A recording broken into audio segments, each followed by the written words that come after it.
ನಮಸ್ಕಾರ. ನಾನು ನಿಮ್ಮ ಭಾಗ್ಯನಾರಾಯಣ ಬೊಗ್ಗವರಪು. ನೀವು ನೋಡ್ತಾ ಇದ್ದೀರಿ ಸುದ್ದಿ ಸರ್ಕಲ್. ಜಗತ್ತಿನಲ್ಲಿ ಸೀರಿಯಲ್ ಕಿಲ್ಲರ್ಸ್ ಅಥವಾ ಸೈಕೋ ಕಿಲ್ಲರ್ಸ್ ಅಂತ ಬಹಳ ಕೇಳಿರ್ತೀರಿ ನೀವು. ಮಾನಸಿಕತೆಗಾಗಿ, ಆ ಮಾನಸಿಕ ಖುಷಿಗಾಗಿ ಕೆಲವರು ಕೊಲ್ತಾ ಇರ್ತಾರೆ, ಕೆಲವರು ಅದನ್ನ ನಿರಂತರವಾಗಿ ಮಾಡ್ತಾ ಹೋಗ್ತಿರ್ತಾರೆ. ಕೆಲವರು ಸಿಗಾಕೊಳ್ಳೋದೇ ಇಲ್ಲ. 30, 50, 100, 200 ಕೊಲೆ ಮಾಡಿರುವಂತಹವರ ಪ್ರಕರಣಗಳು ಸಹ, ಉದಾಹರಣೆಗಳು ಸಹ ನಮಗೆ ಜಗತ್ತಲ್ಲಿ ಸಿಗ್ತಾ ಹೋಗ್ತವೆ. ಆದರೆ ಅವುಗಳಿಗೆ ಇದ್ದಂತಹ ಕಾರಣಗಳು ಬೇರೆ ಬೇರೆ ಇರ್ತಿತ್ತು. ಆದ್ರೆ ಈಗೊಂದು ಹೊಸ ಕಾರಣ ಸಿಕ್ಕಿದೆ. ಅದು ಸಹ ತನ್ನದೇ ಕುಟುಂಬದಲ್ಲಿರುವಂತಹ, ತನ್ನದೇ ತಂಗಿ, ಅಕ್ಕ ಅಥವಾ ಅಣ್ಣನ ಮಗಳು, ಇನ್ಯಾರು, ತನ್ನ ಕುಟುಂಬದಲ್ಲಿರುವಂತಹ ಪುಟ್ಟ ಪುಟ್ಟ ಮಕ್ಕಳು 2 ವರ್ಷದಲ್ಲಿ 4 ಮಕ್ಕಳನ್ನ, ತನ್ನ ಮಗನನ್ನೂ ಸೇರಿ ಒಂದು ಕ್ರೂರಿ ಮಹಿಳೆ ಕೊಲೆ ಮಾಡಿದ್ದಾಳೆ. ಈಗ ಸಿಕ್ಕಿ ಬಿದ್ದಿದ್ದಾಳೆ. ಕಾರಣ ಯಾಕೆ ಕೊಲ್ತಾ ಇದ್ದೆ ಅಂದ್ರೆ, ನನಗಿಂತ ಅಂದವಾಗಿ ಯಾರು ಇರಬಾರದು, ಮುಂದೆ ನನಗಿಂತ ಅಂದವಾಗಿ ಯಾರು ಆಗಬಾರದು, ಈ ಕುಟುಂಬದಲ್ಲಿ ನಾನೇ ಅತ್ಯಂತ ಸುಂದರಿಯಾಗಿ ಇರಬೇಕು. ಎಂಥ ಹುಚ್ಚುತನವೋ ಅಥವಾ ಇನ್ನೇನಂತ ಕರಿತೀರೋ ಗೊತ್ತಿಲ್ಲ. ಒಟ್ಟಿನಲ್ಲಿ ಅಂತಹದ್ದೊಂದು ಕ್ರೂರ ಕ್ರೂರ ಮಹಿಳೆ ಈಗ ಪೊಲೀಸರ ಬಲೆಗೆ ಬಿದ್ದಿದ್ದಾಳೆ. ವಿವರಗಳನ್ನ ಕೊಡ್ತೀನಿ. ಸೊ ಹರಿಯಾಣದಲ್ಲಿ ಸಂದೀಪ್ ಅನ್ನುವಂತಹ ಒಬ್ಬ ವ್ಯಕ್ತಿ ಪೊಲೀಸ್ ಸ್ಟೇಷನ್ಗೆ ಬಂದು ಒಂದು ಕಂಪ್ಲೇಂಟ್ ಕೊಡ್ತಾನೆ. ನನ್ನ ಮಗು ವಿಧಿ ಅನ್ನುವಂತಹ 4 ವರ್ಷದ ಮಗು ನೀರಿನ ತೊಟ್ಟಿಯಲ್ಲಿ ಮುಳುಗಿದ ಪರಿಸ್ಥಿತಿಯಲ್ಲಿ ಸಿಕ್ಕಿದೆ. ಅದು ಸಹ ನಾವೆಲ್ಲ ಕುಟುಂಬ ಸಮೇತವಾಗಿ ಒಂದು ಮದುವೆಗೆ ಹೋಗಿದ್ವಿ. ಆ ಮದುವೆಯಲ್ಲಿ ಎಲ್ಲ ಬಿಸಿ ಇರ್ಬೇಕಾದ್ರೆ ಮಗು ಕಾಣ್ತಿರ್ಲಿಲ್ಲ. ಮಗು ಎಲ್ಲಿ ಅಂತ ಎಲ್ಲ ಒಂದೊಂದು ಕಡೆ ಹುಡುಕ್ತಿರ್ಬೇಕಾದ್ರೆ ನನ್ನ ತಾಯಿ ಮೇಲೆ, ಆ ಕಟ್ಟಡದ ಮೇಲೆ, ಆ ಮನೆಯ ಮೇಲೆ 2-3 ಫ್ಲೋರ್ಗಳನ್ನು ದಾಟಿ ಹೋದ ನಂತರ ಅಲ್ಲಿ ಯಾವತ್ತೂ ಓಪನ್ ಮಾಡಿದಂತಹ ಒಂದು ಸ್ಟೋರ್ ರೂಮ್ನ ಬೀಗ ಓಪನ್ ಆಗಿತ್ತು. ಹಾಗಾಗಿ ಅನುಮಾನ ಪಟ್ಟು ಸ್ಟೋರ್ ರೂಮ್ ಓಪನ್ ಮಾಡಿದ್ರೆ ಒಳಗಡೆ ಒಂದು ಸಣ್ಣ ಬಾತ್ ಟಬ್ ತರ ಇತ್ತು. ಅದರಲ್ಲಿ ನೀರು ತುಂಬಿಸಿ ಆ ಮಗುವನ್ನ ಅದರಲ್ಲಿ ಮುಳುಗಿಸಿದ ಪರಿಸ್ಥಿತಿಯಲ್ಲಿ ನಾವು ಕಂಡು ಬಂದ್ವಿ. ಆ ಮಗು ಅಷ್ಟು ಮೇಲಕ್ಕೆ ಹೋಗೋದಕ್ಕೆ ಸಾಧ್ಯನೇ ಇಲ್ಲ, ಯಾರೋ ಕೊಲೆ ಮಾಡಿದ್ದಾರೆ ಅಂತ ಪೊಲೀಸರ ಮುಂದೆ ಈತ ಹೋಗಿ ಹೇಳ್ಕೊಳ್ತಾನೆ. ಸೊ ಪೊಲೀಸರು ತನಿಖೆಯನ್ನ ಶುರು ಮಾಡ್ತಾರೆ. ಬಂದು ನೋಡ್ತಾರೆ, ಹೌದು, 2 ಫ್ಲೋರ್ ದಾಟ್ಕೊಂಡು ಮೇಲಕ್ಕೆ ಹೋಗಿ ಯಾವತ್ತೂ ಓಪನ್ ಆಗದೆ ಇರುವಂತಹ ಸ್ಟೋರ್ ರೂಮ್ ಅನ್ನ ಓಪನ್ ಮಾಡಿ ಅದರೊಳಗಡೆ ಹೋಗಿ ಅಲ್ಲಿ ಬಾತ್ ಟಬ್, ಅದರಲ್ಲಿ ನೀರು, ಆ ನೀರಿಗೆ ಬಿತ್ತು ಮಗು ಸಾಯೋದಕ್ಕೆ ಸಾಧ್ಯನೇ ಇಲ್ಲ, 4 ವರ್ಷದ ಮಗು. ಸೊ ಯಾರೋ ಬೇಕಂತಲೇ ಕರ್ಕೊಂಡು ಹೋಗಿದ್ದಾರೆ ಅಂತ. ಆಗ ಪೊಲೀಸರು ಕೇಳ್ತಾರೆ, ನಿಮಗೆ ಯಾರ ಮೇಲಾದ್ರೂ ಅನುಮಾನ ಇದೆಯಾ? ನಿಮಗೆ ಯಾರ ಮೇಲಾದ್ರೂ ಅನುಮಾನ ಇದೆಯಾ? ಕುಟುಂಬದಲ್ಲಿ ಎಲ್ಲರೂ ನಮಗೆ ಯಾವ ಅನುಮಾನ ಬರಬೇಕು, ನಮ್ಮ ಮನೆಯಲ್ಲೇ ಮದುವೆ, ಮನೆಯಲ್ಲೇ ನಡೆಸ್ತಿದೀವಿ ಅಂತ. ಬಟ್ ಈ ಸಂದೀಪ್ ಮಾತ್ರ, ಮಗುವಿನ ತಂದೆ ಮಾತ್ರ, ನನಗೆ ಒಬ್ಬಳ ಮೇಲೆ ಅನುಮಾನ ಇದೆ ಅಂತಾನೆ. ಕುಟುಂಬದಲ್ಲಿ ಎಲ್ಲರೂ ಅದಕ್ಕೆ ವಿರೋಧ ವ್ಯಕ್ತಪಡಿಸ್ತಾರೆ. ಯಾಕೆಂದ್ರೆ ಅವನು ಹೇಳೋದು, ನನ್ನ ಹೆಂಡತಿಯ ತಂಗಿಯ ಮೇಲೆ ನನಗೆ ಅನುಮಾನ ಇದೆ ಅಂತ.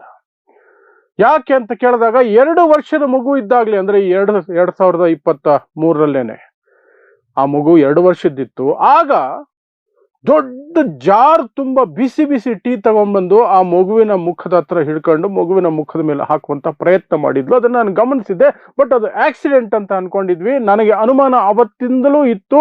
ನನ್ನ ಹೆಂಡತಿಗೂ ಹೇಳಿದ್ದೆ, ನಿನ್ನ ತಂಗಿಯ ನಡವಳಿಕೆಯಲ್ಲಿ ನನಗೆ ಅನುಮಾನ ಇದೆ ಅಂತ. ಬಟ್ ನನ್ನ ಮೇಲೆ ನನ್ನ ಹೆಂಡತಿನೇ ಜಗಳ ಮಾಡಿದ್ಲು, ಹಾಗಾಗಿ ನಾನು ಸುಮ್ಮನಾದೆ.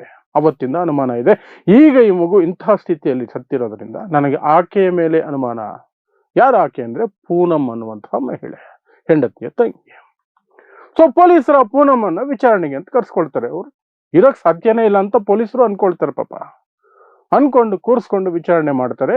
ಆಕೆಯ ಹೇಳಿಕೆಗಳಲ್ಲಿ ಸಾಕಷ್ಟು ಅನುಮಾನಗಳು ಬರ್ತವೆ. ಆ ನಂತರ ಈ ಪೊಲೀಸರಿಗೆ ಗೊತ್ತಾಗುತ್ತೆ, ಆ ಕುಟುಂಬದಲ್ಲಿ ಕಳೆದ 2 ವರ್ಷದಲ್ಲಿ 4 ಮಕ್ಕಳು ಸಾವಾಗಿದೆ ಅಂತ. 4 ಮಕ್ಕಳು. ಮೊದಲನೇ ಮಗು 2023ರಲ್ಲಾಗುತ್ತೆ. ಇಶಿಕಾ ಅಂತ, ಅಣ್ಣನ ಮಗಳು ಕೊಂದಿದಾಳಲ್ಲ, ಆಕೆ ಅಣ್ಣನ ಮಗಳು. ಆ ಮಗುಗೆ 9 ವರ್ಷ. ಆ ಮಗು ಸಹ ನೀರಲ್ಲಿ ಮುಳುಗಿದ ಪರಿಸ್ಥಿತಿಯಲ್ಲಿ ಸಿಕ್ಕಿರುತ್ತೆ, ಹೆಣ ಸಿಕ್ಕಿರುತ್ತೆ. ಆ ನಂತರ ಅದೇ ಪೂನಂನ ಸ್ವಂತ ಮಗನ ಹೆಣ ಸಿಗುತ್ತೆ ಅದೇ ಸ್ಥಿತಿಯಲ್ಲಿ. ಅದೇ ವರ್ಷ 2-3 ತಿಂಗಳ ಅಂತರದಲ್ಲಿ ಸಿಗುತ್ತೆ. ಮೊದಲನೇ ಮಗುವಿನ ಸಾವಾದ ನಂತರ, ಇಶಿಕಾ ಸಾವಾದ ನಂತರ, ಶುಭಂ ಅಂತ ಆ ಹುಡುಗನ ಹೆಸರು, ಆತನಿಗೆ 4 ವರ್ಷ, ಸ್ವಂತ ಮಗ, ಪೂನಂನ ಮಗ, ಆಕೆ ಹೆಣ ಸಿಕ್ಕಿರುತ್ತೆ. ಅದಾದ ನಂತರ ಜಿಯಾ ಅನ್ನುವಂತಹ 8 ವರ್ಷದ ಮಗು, ಆಕೆಗೂ ಅದೇ ಪರಿಸ್ಥಿತಿ. ಅದಾದ ನಂತರ ಈಗ ಮೊನ್ನೆ 4 ವರ್ಷದ ವಿಧಿ. ಎಲ್ಲ ಪ್ಯಾಟರ್ನ್ ಒಂದೇ ತರ ಇದೆಯಲ್ಲ. ಆದರೂ ಪೂನಂ ಮೇಲೆ ಅನುಮಾನ ಬರಲ್ಲ, ಯಾಕಂದ್ರೆ ಪೂನಂ ಮಗ ಸಹ ಸತ್ತಿದ್ದಾನೆ. ಪೂನಂ ಮಗ ಸಹ ಸತ್ತಿದ್ದಾನೆ. 3 ಜನ ಹೆಣ್ಮಕ್ಳು, 1 ಗಂಡು ಮಗು. ಪೂನಂ ಹೇಳಿಕೆಗಳ ಮೇಲೆ ಅನುಮಾನ ಬಂದು ಸ್ವಲ್ಪ ಜೋರು ಮಾಡಿದ ತಕ್ಷಣ ಅವಳು ಬೆದರಿ ಸತ್ಯನ ಒಪ್ಕೊಳ್ತಾಳೆ. 4 ಮಕ್ಕಳನ್ನ ಕೊಂದಿದ್ದು ನಾನೇ. 4 ಮಕ್ಕಳನ್ನ ನಾನೇ ಕೊಂದಿದ್ದು. ಯಾಕೆ ಅಂದ್ರೆ ನನಗಿಂತ ಅಂದವಾಗಿರೋದು ಇಷ್ಟ ಇಲ್ಲ ನನಗೆ. ಈಗಲೇ ಇಷ್ಟ ಅಂದವಾಗಿದ್ದಾರೆ ಅಂದ್ರೆ ಬೆಳೆದ ಮೇಲೆ ನನಗಿಂತ ಇನ್ನೂ ಅಂದವಾಗಿ ಆಗ್ಬಿಡ್ತಾರೆ ಅನ್ನುವಂತಹ ಅಸೂಯೆಯಲ್ಲಿ ಕೊಂದಿದ್ದೀನಿ ನಾನು. ನಿನ್ನ ಮಗನನ್ನ ಯಾಕೆ ಕೊಂದೆ? ಬೇರೆಯವರ ಮಕ್ಕಳೇ ಸಾಯ್ತಿದ್ರೆ ನನ್ನ ಮೇಲೆ ಅನುಮಾನ ಬಂದ್ಬಿಡುತ್ತೆ, ಏನಾದರೂ ಆಗತ್ತೆ ಅನ್ನುವಂತಹ ಭಯದಲ್ಲಿ ನನ್ನ ಮಗ ಸಹ ಆ ಲಿಸ್ಟಲ್ಲಿದ್ರೆ, ನನ್ನ ಮಗುನು ಸತ್ತೋಗಿದೆಯಲ್ಲ, ಏನೋ ಶಾಪ ಅಂತಲೋ ಇನ್ನೇನೋ ಅಂತಲೋ ಹೇಳಿ ಕುಟುಂಬದವರನ್ನ ದಾರಿ ತಪ್ಪಿಸಬಹುದು. ನಮ್ಮ ಕುಟುಂಬಕ್ಕೇನೋ ಶಾಪ ಆಗಿದೆ, ಯಾರೋ ಮಾಟ ಮಾಡಿಸಿದ್ರೆ ಇನ್ನೇನೋ ಮಾಡಿದ್ದಾರೆ ಅಂತ ಸುಳ್ಳು ಹೇಳಬಹುದು, ಅವ್ರನ್ನ ನಂಬಿಸ್ಬೋದು, ನನ್ನ ಮಗುನು ಹೋಗಿದೆ ಅನ್ನೋದು ನನಗೆ ಒಂದು ಪ್ಲಸ್ ಪಾಯಿಂಟ್ ಆಗುತ್ತೆ ಅನ್ನೋ ಕಾರಣಕ್ಕೆ ನನ್ನ ಮಗುವನ್ನು ಸಹ, ನನ್ನದೇ ಮಗುವನ್ನು ಸಹ ನಾನು ಕೊಂದು ಹಾಕದೆ. ಏನು ಹೇಳ್ತೀರಿ? ಬೆಚ್ಚಿ ಬಿದ್ದೋಯ್ತು ಇಡೀ ಕುಟುಂಬ. ಈ ಸಂದೀಪ್ ಅನ್ನುವಂಥವನು ಈಗ ಗೋಳಾಡ್ತಿದ್ದಾನೆ. ನನ್ನ ಹೆಂಡತಿಗೆ ಮೊದಲನೇ ಬಾರಿಗೆ ಹೇಳಿದ್ದೆ, ಮಗು ಮುಖದ ಹತ್ರ ಟೀ ತಗೊಂಬಂದು ಚೆಲ್ಲುವಂತಹದ್ದು, ಚೆಲ್ಲಿದ್ದು ಅದೆಲ್ಲವೂ ನನ್ನ ಕಣ್ಣು ಮುಂದೆ ಇದೆ. ಅವತ್ತೇ ಅನುಮಾನ ಪಟ್ಟಿದ್ದೆ, ಅವತ್ತು ಮಾಡಿದ್ದಿದ್ರೆ ಎಷ್ಟೋ ಮಕ್ಕಳು ಉಳಿತಿದ್ರೇನೋ ಅಂತ. ಏನೇ ಆಗ್ಲಿ, ಈಗ ಸಿಗಾಕೊಂಡಿದ್ದಾಳೆ, ಈಗ ಶಿಕ್ಷೆ ಆಗತ್ತೆ.